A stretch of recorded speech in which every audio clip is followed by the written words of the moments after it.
किसान भाइयों नमस्कार। मेरा नाम धर्मेंद्र कुमार मौर्य जो कि आपको अपना ही चैनल एबीपी नॉलेज में आपका स्वागत है। हाँ तो किसान भाइयों, आज हम बात करते हैं कि सरसों की खेती किस प्रकार की जाए ताकि मुझे अधिक से अधिक प्रॉफिट मिल सके और हानियाँ कम हो। तो हाँ, आइए हम बात करते हैं एक होनहार किसान से जो बहुत दिनों से खेती कर रहे हैं।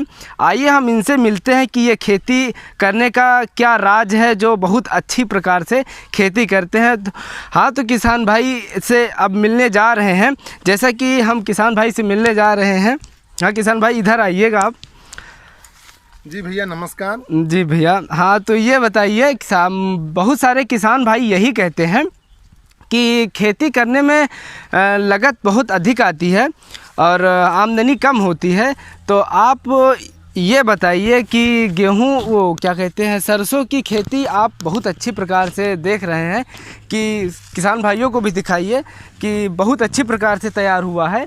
इस तैयारी करने का मुख्य कारण क्या है, रीज़न क्या है, क्या क्या आप यूज करते हैं जो बहुत अच्छी प्रकार से तैयार हुआ है? देखो, हमारे यहाँ लोग बाग खेती करते हैं, लेकिन जैसे सरसों का खेत है, हमने बना के बुआ दिया, बुआने के बाद में सिंचाई कर दिया। सिंचाई करने के बाद फिर हम कहते हैं अब जाएंगे 1 महीने बाद जो है काटने के लिए। नहीं, अब इसमें जैसे कि आप लोग देखें, इसमें माहूल रोग लगता है। सिंचाई समय पर करनी चाहिए, कीटनाशक दवा डालनी चाहिए। अब लोग बाग देखते हैं कि सींच दिया उसके बाद में काम ख़त्म। अब इस समय आप समझ जाइए कि ये माहू का प्रकोप बहुत ज़्यादा चल रहा है। इस समय माहू का अटैक बहुत ज़्यादा है। तो अब अगर हम माहू के दवा नहीं डालेंगे तो हमारा फसल जो है पूरा नष्ट हो जाएगा। अब जैसे कि आपको हम दिखा रहे हैं, ये माहू लगा है आपके सरसों में।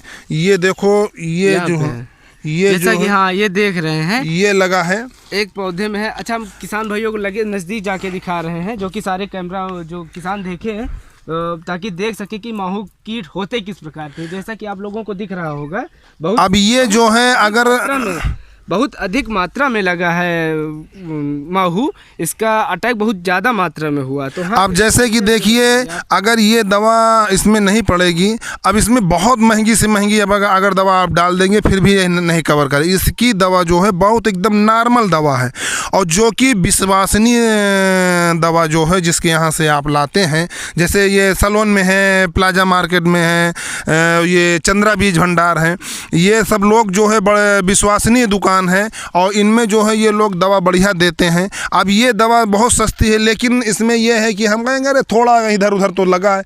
ये इनको जो है कम से कम सरसों में 2 से 3 बार दवा डालनी चाहिए। तो पूर्ण रूप से जो है आपको फ़ायदा मिलेगा। अगर आप दवा एक बार डाल दिए उसके बाद में सोचोगे हमारा तो काम सब फिट है, लेकिन अगर आप जो है बार बार इसमें दवा नहीं डालोगे, कम से कम 3 दवा, चूँकि ये कीट जो है उड़ने वाले होते हैं।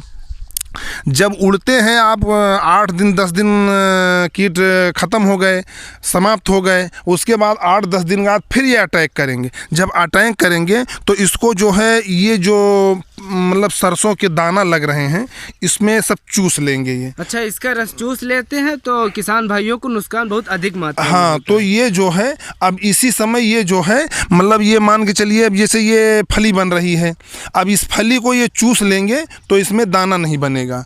और यही 1 महीने का समय है कि जो इसमें दाना बनने का समय, यही हम 1 महीना पता लगता है कि हम खेत गए ही नहीं। अब पड़ोसी बताता है कि भैया तुम्हारे खेत में तो रोग लगा है, तो हम पड़ोसी के कहने पे मानते हैं कि भैया चलो देखते हैं यार। अब जब तक हम पड़ोसी के बताने कहने पर आए खेत में देखा तो हमारा तब तक खेत चौपट हो गया। नहीं, तो सारी फसल लगभग कीट पतंगे चट कर जाएंगे उस समय। तो इसलिए कि जो है कम से कम हमको आपको दूसरे तीसरे दिन जो है खेत में जाके देखना चाहिए, और इसके बाद में क्या कमी है, पानी मांगता है कि दवा मांगता है, क्या मांगता है।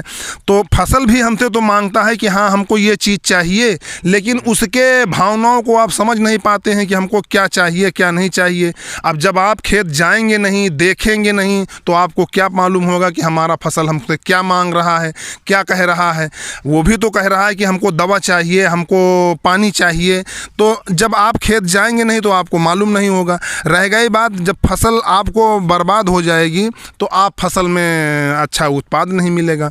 तो इसीलिए हम कहते हैं भैया आप लोग खेत जाइए, खेत में देखिए हमारी फसल पानी मांग रही है कि दवा मांग रही है, क्या कमी है क्या नहीं कमी है। जब आप खेत जाओगे नहीं तो अब इसमें जो है इस समय ये है, अभी ये थोड़ी उसमें जो है लगा है, अब ये 2-3 दिन के अंदर अंदर में पूरा सब दाना चढ़ जाएंगे। अब जब चढ़ जाएंगे तो आप देखेंगे कि यार तो सब पूरा में रोग लगा है। जब तक आप दवा डालेंगे तब तक आपकी फसल बर्बाद हो जाएगी।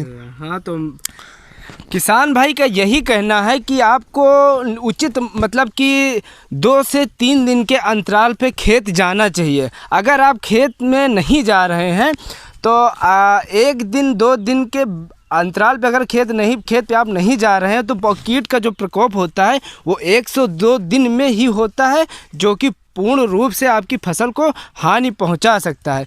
तो हम किसान भाइयों से यही कहना चाहते हैं कि लगभग पर डे तो ना जा पाएँ तो कम से कम 1 से 2 दिन के अंतराल पे खेत जाना चाहिए और खेत में जाकर देखना चाहिए कि हमारे पौधों पे किस प्रकार का अटैक है, किस प्रकार का कीट का अटैक है, पानी मांग रहा है या कुछ और अदर मांग रहा है। तो किसान भाइयों आप सही समय पर खेत में जाएं और पौधों को उचित मात्रा में उसकी भरपाई के लिए सारे न्यूट्रिएंट्स दिया जाए। हाँ, तो किसान भाई नमस्कार।